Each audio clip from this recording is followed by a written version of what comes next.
میری آقا حضور صلی اللہ علیہ وسلم جس جوتی کو پہنتے تھے اسے ہم نالین پاک کہتے ہیں، اس کا نام ہم ادب سے لیتے ہیں۔ نبی جس جوتی کو پہنے اسے ہم نالین کہتے ہیں۔ نالین پاک بنا کس سے؟ اونٹ کے چمڑے سے بنا۔ اونٹ کے چمڑے سے جو جوتی بنائی گئی، نبی نے اسے اپنے قدم مبارک سے مس کر لیا، نبی کے قدم سے لگ گیا۔ جب وہ اونٹ کے چمڑے، اونٹ کا چمڑا نبی کے قدم سے لگا، اس کا نام بدل گیا۔ اب وہ چمڑا نہیں ہے، جب وہ جوتی بنا تو پھر اس کا نام بدل گیا۔ اب وہ جوتی نہیں بلکہ وہ نالین پاک ہے، اس کا نام ہم ادب سے لیتے ہیں۔ اسے اگر ہمیں مل جائے تو اسے ہم اپنے سر کا تاج سمجھتے ہیں، لوگ اسے چومتے ہیں۔ کیوں؟ اس لیے وہ نبی کے جسم سے لگا، نبی کے جسم سے لگا۔ جب اونٹ کے چمڑا اور چمڑے سے بنا جوتی وہ نبی کے قدم سے لگ جائے، اس کی ہم عزت کرتے ہیں، اسے اپنے سر کا تاج باندھتے ہیں، اسے اپنے سر پر رکھتے ہیں، اسے ہم چومتے ہیں۔ جب ایک چمڑے کی یہ عالم ہے، ایک چمڑے کی اتنی عزت ہے، اور جس کے جسم میں، جس کے رگوں میں نبی کا خون بہہ رہا ہو، جسے ہم آل رسول کہتے ہیں، اس کا مرتبہ کیا ہوگا؟ سبحان اللہ، زندہ باد زندہ باد۔ اس کا مرتبہ کیا ہوگا؟ علی کا مرتبہ کیا ہے؟ علی کا وقار کیا ہے؟ ایک مرتبہ ایک سائل آتا ہے ابو جہل کے پاس اور آ کر کے کہا، اے ابو جہل میری 2 بچیاں جوان ہیں، اے ابو جہل میری 2 بچیاں جوان ہیں، اگر کچھ دے دے تو میرا کام ہو جائے، میں اپنی 2 بچیوں کی شادی کر لوں۔ ابو جہل کہتا ہے کہ جاؤ، میں تمہیں ایک ایسا در بتاتا ہوں، ایک ایسا گھر بتاتا ہوں، وہاں اگر تم چلے جاؤ گے تو کہیں اور جانے کی ضرورت نہیں، اور اگر اب کوئی اگر مانگنے والا ضرورت مند آ جائے اور اس سے بتایا جائے کہ فلاں شیخ صاحب کے یہاں چلے جاؤ، اگر وہ نماز دیں گے تو کہیں جانے کی ضرورت نہیں پڑے گی، تو امید میں یہ کرتا ہوں کہ اگر اسے ٹائم بتایا جائے فلاں ٹائم چلے جاؤ تو ٹائم سے پہلے جا کر کے وہاں بیٹھ جائے گا۔ اب اس سائل نے کہا کہ جلدی بتاؤ وہ کون سا ایسا در ہے، کون سا ایسا گھر ہے جہاں میں چلا جاؤں تو کہیں اور جانے کی ضرورت نہیں ہے۔ تو ابو جہل نے کہا سنو، چلے جاؤ تو علی کی بارگاہ میں، کہا مولا کائنات کی بارگاہ میں، امام حسین کے والد کی بارگاہ میں، داماد پیغمبر کی بارگاہ میں چلے جاؤ۔ اگر مولا کائنات نے تمہیں نواز دیا تو کہیں اور جانے کی ضرورت نہیں ہے۔ ابو سائل پہنچا مولا کائنات کی طرف، لیکن ابو جہل نے بھیجا کیوں تھا؟ ابو جہل نے یہ سوچ کر کے بھیجا تھا کہ علی کے پاس کچھ نہیں، فاقے پہ فاقہ ہو رہا ہے، اور جب یہ سائل علی کے در پر جائیں گے، جب انہیں کچھ نہ ملے گا تو مذاق اڑایا جائے گا، ان کی مذاق اڑائی جائے گی۔ اس لیے جب ان کے پاس کچھ ہے نہیں، اور یہ اپنے آپ کو داماد پیغمبر بتا رہے ہیں، نبی کا غلام بتا رہے ہیں، نبی کا صحابہ بتا رہے ہیں، یہ اپنی اتنی جو ہے بڑائی کر رہے ہیں اور ان کے پاس کچھ ہے نہیں، تو دیں گے کہاں سے؟ ابو سائل پہنچا، علی کے دروازے پر دستک کی آواز دی اور کہا کہ اے مولا کائنات، آپ کا در سلامت رہے، آپ کا گھر سلامت رہے، میری 2 بچیاں جوان ہیں، حضور اگر آپ عنایت کر دیں، حضور اگر آپ مجھے کچھ نواز دیں تو میرا کام ہو جائے، میری 2 بچیاں جوان ہیں، میری 2 بچیوں کی شادی ہو جائے۔ مولا کائنات کہتے ہیں پہلے یہ بتاؤ تمہیں بھیجا کس نے؟ تمہیں بھیجا کس نے؟ تمہیں کس نے بتایا کہ تم علی کے در پر چلے جاؤ گے تمہاری جھولی بھر دی جائے گی؟ اس نے کہا حضور جس نے بھیجا ہے اس نے اپنا نام بتانے سے منع کیا۔ مولا کائنات کہتے ہیں جب تک تو اس کا نام نہیں بتائے گا تیرا کام نہیں ہوگا، تو نام بتا دے تیرا کام ہو جائے گا۔ وہ کہتا ہے حضور جس نے بھیجا ہے اپنا نام بتانے سے منع کیا ہے۔ ابو سائل دائیں دیکھتا ہے، بائیں دیکھتا ہے، دیکھتا ہے ابو جہل دیکھ تو نہیں رہا ہے، دیکھتا ہے ابو جہل دیکھ نہیں رہا ہے، تو چپکے سے کہتا ہے مولا کائنات ابو دیکھو دور ابو جہل کھا اس نے بھیجا ہے۔ مولا کائنات کہتے ہیں کہ اگر ابو جہل نے بھیجا ہے تو تجھے ضرور دیا جائے گا۔ مولا کائنات کہتے ہیں یہ بتاؤ تمہیں کہاں سے دیا جائے، اوپر سے دیا جائے یا نیچے سے دیا جائے یا بیچ سے دیا جائے؟ مولا کائنات کہتے ہیں تمہیں کہاں سے دیا جائے؟ سائل کہتا ہے حضور مذاق نہ کریں، اگر کچھ دینا ہو تو دے دیں یا اندر باہر کی بات ہے۔ مولا کائنات کہتے ہیں نہیں بتاؤ تمہیں کہاں سے دیا جائے؟ وہ کہتا ہے کہ حضور آپ کی جہاں سے مرضی وہاں سے دے دیں۔ مولا کائنات کہتے ہیں اپنے ہاتھ کو بڑھاؤ، وہ سائل اپنے ہاتھ کو بڑھاتا ہے، مولا کائنات اس کے ہاتھ سے پھونکتے ہیں اور پھونک مارنے کے بعد کہتے ہیں سائل تو اپنے مٹھی کو بند کر لے، کسی اور کو مت دکھانا، خود مت دیکھنا، جا کر کے اسی کو دکھانا جس نے تم کو بھیجا۔ کر کے اسی کو دکھانا جس نے تم کو بھیجا ہے۔ ابو سائل اپنی مٹھی کو بند کیا، ہاتھ کو مسل رہا ہے۔ علی نے نہ تو جیب سے دیا، نہ تو آسمان کی طرف اشارہ کر کے کچھ دیا، نہ تو زمین سے مٹی اٹھا کر کے دیا، نہ تو اپنے گھر سے لا کر کے کچھ دیا۔ مولا کائنات نے کہا اپنے ہاتھوں کو بند کر لو، تم بھی مت دیکھنا، جا کر کے اسی کو دکھانا جو تمہیں بھیجا ہے۔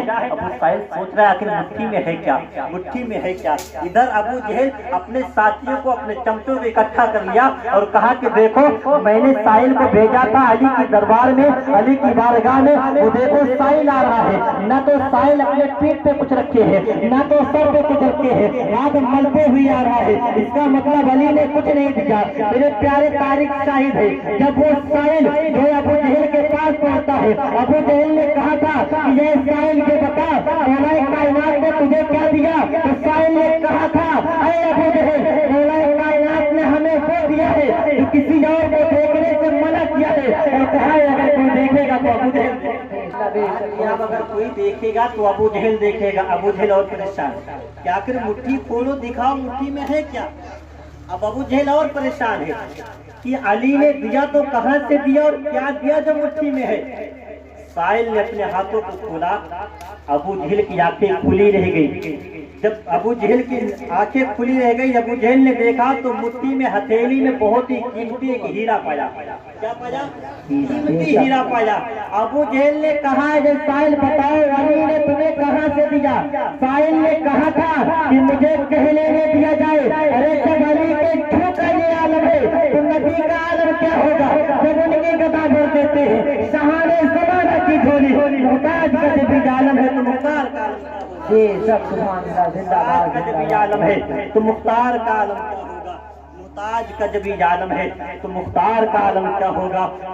ابو جہل نے کہا تھا یہ بتاؤ اے سائل یہ بتاؤ کہ اب نبی علی نے تجھے کہاں سے دیا؟ تو سائل نے کہا تھا کہ نبی علی نے نہ تو اپنے جیب سے دیا، نہ تو علی نے اپنے گھر سے دیا، صرف اور صرف علی نے پھونک دیا تھا میرے مٹھی میں ہیرا آ گیا۔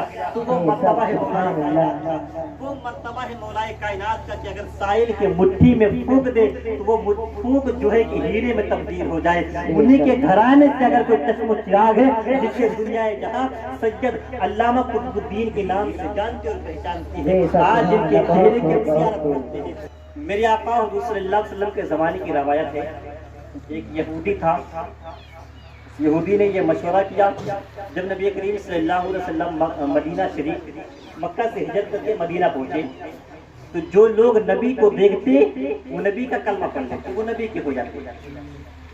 ایک یہودی نے یہ مشورہ کیا کہ سارے یہودیوں کو بلا کر کے مشورہ کیا اور کہا کہ سنو، جو نبی سے تعلق رکھے گا، جو ان کے پاس جائے گا، جو نبی کو اپنے گھر پر بلائے گا، اسے یا تو برادری سے نکال دے گا، اسے بائیکاٹ کر دیا جائے گا۔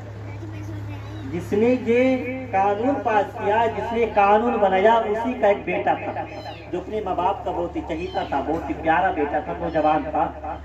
وہ اپنے ماں باپ کے سن کر ہمیشہ میرے نبی کو گالیاں دیا کرتا تھا۔ ابھی نبی کو دیکھا نہیں ہے، صرف اپنے ماں باپ سے سنا کرتا تھا کہ نبی ایسے ہیں، نبی ویسے ہیں، توہین مصطفیٰ، یعنی وہ ہمیشہ جو نبی کے شان میں توہین کیا کرتا تھا، ہمیشہ نبی کو برا بھلا کہا کرتا تھا۔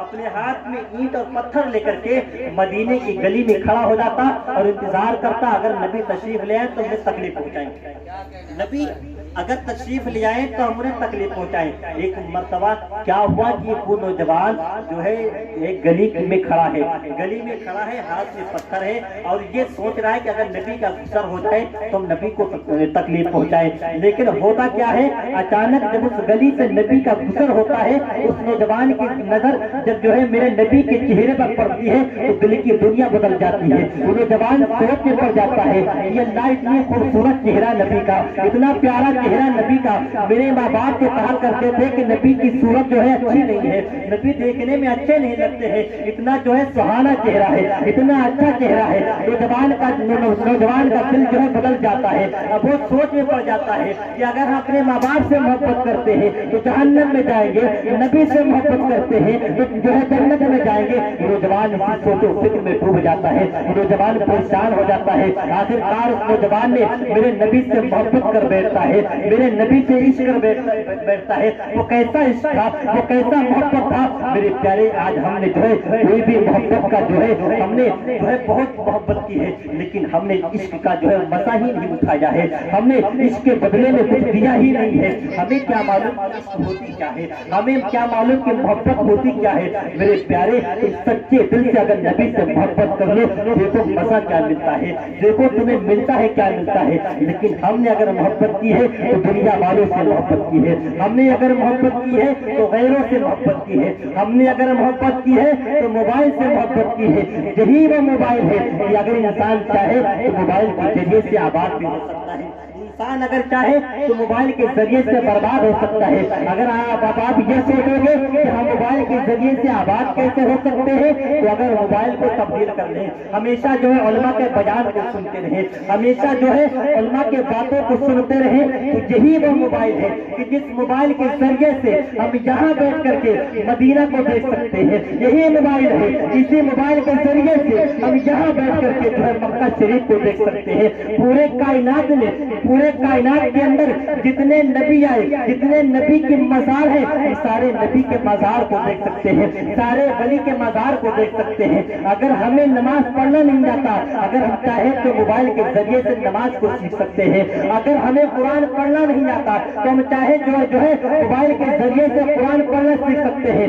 लेकिन ये हमसे नहीं हो सकता है। हम क्या करते हैं, 10,000, 15,000, 20,000 का मोबाइल ले लिए हैं। अगर मोबाइल लिए किस लिए लिए है, सिर्फ और सिर्फ जो है अगर हम मोबाइल लिए तो गेम खेलने के लिए है। आज देखा जा रहा है कि नौजवान जो है लाखों खर्च कर देता है सिर्फ और सिर्फ गेम खेलने के लिए। आज देखा जा रहा है कि नौजवान जो है न जाने कितने पैसे को बर्बाद कर देता है सिर्फ और सिर्फ फ्री फायर खेलने के लिए, पबजी खेलने के लिए। लेकिन हमें मालूम है कि आज हमने तो कभी देखा नहीं है कि गेम ही की वजह से न जाने कितने नौजवान तबाह बर्बाद हो गए। ये गलतियां नौजवान की नहीं है, ये गलतियां माँ बाप, ये गलतियां जो बच्चों की नहीं है, बल्कि ये गलतियां माँ बाप की है। कभी माँ बाप ने बच्चों के मोबाइल को देखा नहीं, आज जो अपने बच्चों को हमने मोबाइल दे दी, आज हमने अपने बच्चियों को मोबाइल दे दी। लेकिन हमने पूछा नहीं, बेटा ये बता तो मोबाइल करेगा तो क्या करेगा। अरे जो रिश्तेदार माँ बाप के होते हैं वही रिश्तेदार बच्चों के भी होते हैं। अरे जो रिश्तेदार माँ बाप के होते हैं वही रिश्तेदार बच्चों के होते हैं। लेकिन हमने कभी पूछा नहीं है, बच्चे ये बता कि तू फोन को चला रहा है किस लिए चला रहा है। आखिर तुम्हारे कौन से ऐसे दोस्त है जो जिसे मैं जानता नहीं तुम उससे बातें करते हो। आखिर बताओ वो ऐसा कौन सा नौजवान है जो मोबाइल के जरिए से बिजनेस कर रहा हो, जिसके करोड़ों के बिजनेस हो, जिसके लाखों के बिजनेस हो। नहीं नहीं, हमने कभी गौर न किया, सिर्फ हमने अपने बच्चों को ला करके फोन दे दिया, एक मोबाइल दे दिया।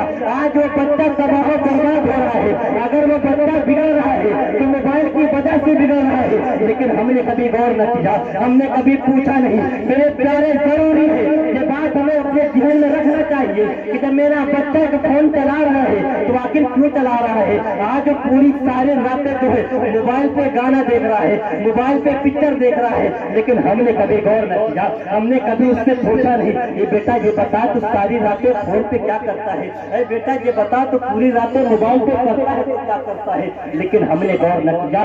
गौर करना चाहिए, इसलिए गौर करना चाहिए। आज जो तुम पीरों की बारगाह में आते हो ताबीज बनवाने के लिए, आज जो तुम जो है अपने इमामों के पास जाते हो ताबीज बनवाने के लिए, देखो मैं ताबीज बनवाने से तुम्हें मना नहीं कर रहा हूँ। जब हुजूर ताबीज शरिया जो है पिलग्राम शरीफ जाकर के भी ताबीज बनवाए हैं। ताबीज बनवाना कोई गलत बात नहीं, ये शरीयत मुस्तफा से जायज है।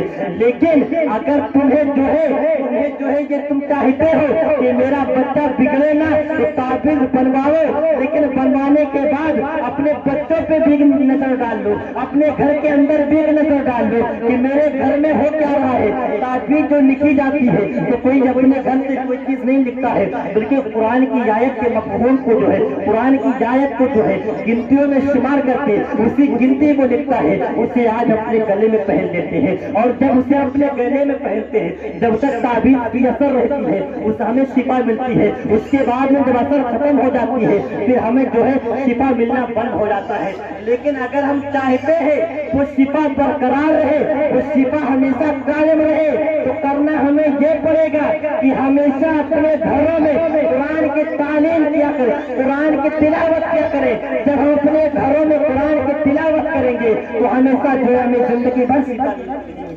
नारे तकबीर, नारे रिसालत, मसलके आला हजरत, मसलके आला हजरत, फैजाने आला हजरत, फैजाने आला हजरत, जश्न ईद मिलादुन नबी, नारे तकबीर, नारे रिसालत, सुभान अल्लाह।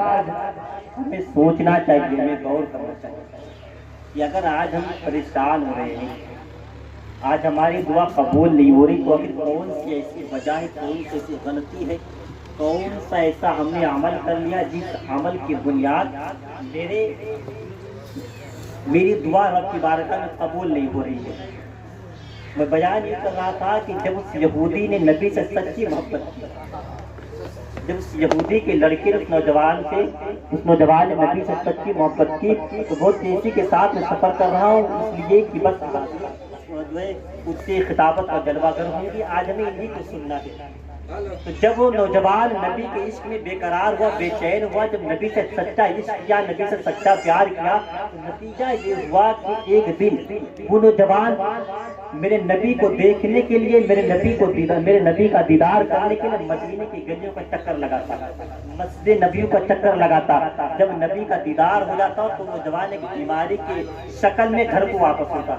एक दिन ऐसा हुआ कि वो नौजवान बिस्तर पर लेट गया, उसकी बीमारियों ने उसे चारों तरफ से घेर लिया। उसके वालिदैन ने, उसके माँ बाप ने बड़े बड़े डॉक्टर से दवा करवाया, लेकिन इलाज से उन्हें शिफा न मिला। इसलिए कि जो डॉक्टर आते थे, वो जो दवा करते थे, जो इलाज करते थे, वो जिस्म की करते थे, लेकिन उसके अंदर जो बीमारी थी वो दिल की बीमारी थी, वो दिल की बीमारी थी। जब उससे कोई फायदा न हुआ, एक दिन ऐसा आया कि नौजवान अब जो है कुछ ही पलों में दुनिया को छोड़ देगा। ठीक है, जब वो नौजवान बिस्तर पर पड़ गया, अब कुछ ही पलों में उसके जिस्म से उसकी रूह निकल जाएगी। अब वो जो है दुनिया को छोड़ने वाला है।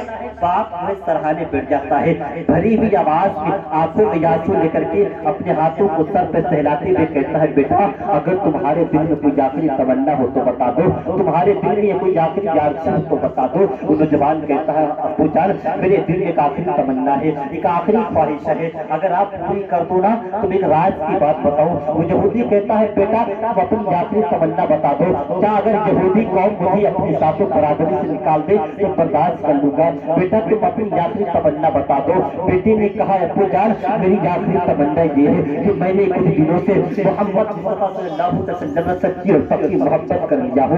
मेरी ख्वाहिश ये है कि मेरे नबी मेरे सराहने हो और मेरे जिस्म की मेरी रूह निकल जाए, मेरी किस्मत की मेराज हो जाएगी। उस यहूदी ने कहा था, नौजवान तुमने क्या कर दिया? अरे मैं पूरी जिंदगी लोगों को नबी से दूर करता रहा, लेकिन तुम मेरा बेटा ही होकर के नबी से मोहब्बत कर लिया है। लेकिन अगर तुम नबी से सच्ची मोहब्बत करता है तो ठीक है, मैं तुम्हारे लिए तुम्हारी आखिरी तमन्ना पूरी कर दूंगा। वो यहूदी जो है मेरी आका की बारगाह में जाता है। मेरी आका सल्लल्लाहु अलैहि वसल्लम मस्जिद नबी में साहबे किराम के दरमियान बैठे जलवा कर हैं। वो यहूदी आकर के कहते हैं, मोहम्मद मुस्तफा मेरा बेटा आपकी मोहब्बत में गिरफ्तार हो चुका है, मेरा बेटा आपसे सच्चा इश्क करता है। मेरे बेटी की ख्वाहिश ये है कि आप उसे सराहने खड़े होकर के आखिरत का जिक्र देते, जन्नत का जिक्र देते, आखिरत का परवाना देते। कुछ ही पलों में जो है उसके रूह उसके जिस्म से निकल जाएगी। मेरी आका इरशाद फरमाते हैं, ऐ सहाबत चलो जन्नती दूल्हे को दिखाए। देखो मेरे प्यारे, अभी उस नौजवान ने कलमा नहीं पढ़ा है, अभी वो नौजवान मुसलमान नहीं हुआ है, अभी यहूदी कौम से वो ताल्लुक रखता है, लेकिन नबी इरशाद फरमाते हैं चलो जन्नती दूल्हे से दिखाओ, चलो उस जन्नती दूल्हे को देखा है। ये नूरानी काफिला जो है इस यहूदी के घर पर पहुंचता है। बाप कहता है बेटा अपनी आंखों को खोलो, देखो तुम्हारे सरहारे तुम्हारे मोहम्मद मुस्तफा तशरीफ फरमा है। जाती भी रूह वापस आई। जब बेटे नौजवान ने अपनी आंखों को खोला, नबी के चेहरे को अपनी नजरों से नजर मिलाते हुए कहा कि या रसूल अल्लाह, हमने कुछ दिनों से आपकी मोहब्बत में गिरफ्तार हो चुके हैं। या रसूल अल्लाह, हम कुछ दिनों से आपसे सच्ची मोहब्बत करते हैं। आरज़ू ये है कि आप जो है मुझे जन्नत का टिकट दे दे, आप जो है मुझे जहन्नम से छुटकारा दे दे। आका इरशाद फरमाते मेरे प्यारे कलमा पढ़ने तक निजात हो जाएगी। उसने कहा था या रसूल अल्लाह, हमने पूरी जिंदगी अगर कुछ किया है तो आपकी तौहीन की है। या रसूल अल्लाह, हमने कभी नमाज नहीं पढ़ा है, नाबूदी हकीकी के लिए मेरे नाम जाबान में सजदे तक नहीं है। या रसूल अल्लाह, मेरी नजात कैसे हो सकती है? आका इरशाद फरमाते प्यारे कलमा पढ़ ले, तेरी नजात हो जाएगी। जन्नत का शामिल मैं हूँ, जन्नत में मैं तुझे लेकर के जाऊंगा। हजरत मोहतरम नौजवान कहता है या रसूल अल्लाह, आपकी मौजूदगी में सहाबे कराम की हाजिरी में सच्चे दिल से कलमा पढ़ता हूँ, ला इलाहा इल्लल्लाह मुहम्मदुर रसूलुल्लाह सल्लल्लाहु अलैहि वसल्लम। जैसे नौजवान ने कलमा पढ़ा, कलमा जैसे ही नौजवान ने पढ़ा उसके जिस्म से रूह निकल गई। अब यहूदी कहता है या रसूल अल्लाह, अब ये इसका जनाजा मेरे घर से नहीं बल्कि आपके पास दर से उठेगा। आका इरशाद फरमाते हैं सहाबा, इस जन्नती दूल्हे को ले चलो, कुछ ही पलों में इसकी बारात जो है मदीने की गलियों से निकल जाएगी। दस्तूर के मुताबिक उसे नहलाया धुलाया गया, कफन दफन का इंतजाम किया गया। उसे जो है मदीने की गलियों से उसके जनाजा को निकाला गया। जब उसके जनाजा को मदीने की गलियों से निकाला गया, मेरे आका को उसको कंधा दीजिए। और उसके बाद में मेरे आका जो पंजों के बल चल रहे थे। सहाबा या रसूल अल्लाह, आप सिर्फ पंजों के बल क्यों चल रहे हैं? आका इरशाद फरमाते हैं कि मैं इसलिए पंजे के बल चल रहा हूँ कि आज आसमान से अल्लाह के मुकद्दस फरिश्ते जमीन पर आ गए उसके जवान की जनाजे में शिरकत करने के लिए, इसलिए मैं जिसे पंजों के बल चल रहा हूँ। हजरात, जब उसके जवान को कब्रिस्तान ले जाने के बाद जब कब्र के अंदर उतारा गया तो मेरे आका खुद जो है कब्र के अंदर तशरीफ ले गए उसमें जवान को लिटाने के लिए। जब उसमें जवान को लिटाने के बाद दस्तूर के मुताबिक जब उसके चेहरे से कफन हटाया गया तो ऐसा लग रहा था जैसे वो दुनिया में दुआ सोया करता हो। उसके चेहरा ऐसे चमक रहे थे जैसे चौदहवीं का चांद चमक रहा हो। मेरे आका जब बाहर तशरीफ बुलाते हैं तो सहाबा क्या देखते हैं? मेरे आका पसीना पसीना हो गए हैं। मेरे आका की जो है कपड़े मुबारक पसीना में तरबतर हो गया। सहाबा फिर पूछते हैं या रसूल अल्लाह, आप कब्र के अंदर गए और कब्र के अंदर जाने के बाद जब बाहर तशरीफ लाए तो आप पसीना पसीना क्यों हो गए? आका इरशाद फरमाते हैं मैं इसलिए पसीना पसीना हो गया हूँ कि कब्र के अंदर पहले से इतनी हूरें मौजूद थी इस नौजवान को ले जाने के लिए कि वो आपस में झगड़ रही थी और कह रही थी इस नौजवान को मैं लेकर के जाऊंगी, इस नौजवान को मैं लेकर के जाऊंगी। सहाबा अर्ज़ करते हैं अरे जिस नौजवान ने पूरी जिंदगी एक सजदा न किया उसे जन्नत का हक में जन्नत का हकदार हो गया सिर्फ और सिर्फ नबी की मोहब्बत में। सुभान अल्लाह, नारे तकबीर, नारे रिसालत, मसलके आला हजरत, मसलके आला हजरत, फैजाने आला हजरत, फैजाने आला हजरत, नारे तकबीर, नारे रिसालत। सुभान नबी से मोहब्बत बड़ी चीज है, हमेशा नबी से मोहब्बत किया करो। और मोहब्बत का मतलब ये नहीं कि हम जुबान से सिर्फ कहते हैं नबी से मोहब्बत करते हैं, नबी से मोहब्बत करते हैं। मोहब्बत करने का मतलब ये होगा कि अपने माँ बाप से भी मोहब्बत करो और जब मस्जिद से अल्लाह के घर से बुलावा आए तो अल्लाह के घर पे भी चले जाया करो, ये नबी की मोहब्बत है। मिलाद मुस्तफा रचाया करो, ये नबी की मोहब्बत की दलील है। नमाज पढ़ा करो, ये मोहब्बत की दलील है। मोहब्बत की दलील ये नहीं कि सिर्फ जो जुबान से ये कहते हो नबी से मोहब्बत करते हैं, नबी से मोहब्बत करते, चेहरे पे दाढ़ी ना हो और नबी से मोहब्बत करते बहरे कैफ। बस आज के लिए बस इतना ही है, इसलिए कि आप अपने माथों की निगाहों से देख रहे हैं या आले नबी औलाद नबी को तस्वीर रखते हैं। बस अदब के बारगाह में दुआ करेंगे मौला हमारे बोलने में सामने के सुनने में जो भी सामन गलत किया हुई हो रब्बे कदीर हमारी खताओं को माफ फरमाए। और हमने जो कुछ बोला हमारे बोलने से अगर आपको कोई तकलीफ हुई हो वो आप अपना छोटा भाई समझ करके अपना बेटा समझ करके मुझे माफ कर देना। अस्तगफिरुल्लाह रब्बिल कुल्ली संबि व अतूबु इलैह, अस्तगफिरुल्लाह रब्बिल कुल्ली संबि व अतूबु इलैह, अस्तगफिरुल्लाह रब्बिल कुल्ली संबि व अतूबु इलैह। सरवर कहूं कि मालिक व मौला कहूं तुझे, बाकी खलील का गुले से बाकी तुझे, लेकिन रज़ा ने खत सफर जिस पे कर दिया, खालिक का बंदा खुदा का कहूं तुझे। या पुरतवाना व इस्लाम।